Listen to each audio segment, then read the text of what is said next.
പാലക്കാട് ജില്ലയിലെ പെരുവമ്പ് ചിറ്റൂർ ഭാഗത്തുകൂടി ഒഴുകുന്ന ഭാരതപ്പുഴയുടെ ഒരു പോഷക നദിയായ ശോകനാശിനി പുഴയുടെ തീരത്താണ് പാലത്തുള്ളി സ്ഥിതി ചെയ്യുന്നത്.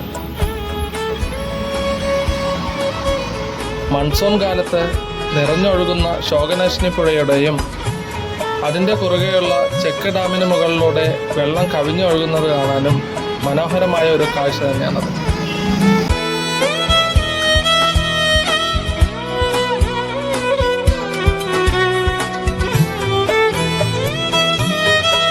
പാലത്തിൻ്റെ മുകളിൽ നിന്നാണ് പുഴയുടെയും പരിസര പ്രദേശങ്ങളുടെയും പ്രകൃതി ഭംഗി സഞ്ചാരികൾ ആസ്വദിക്കുന്നത്.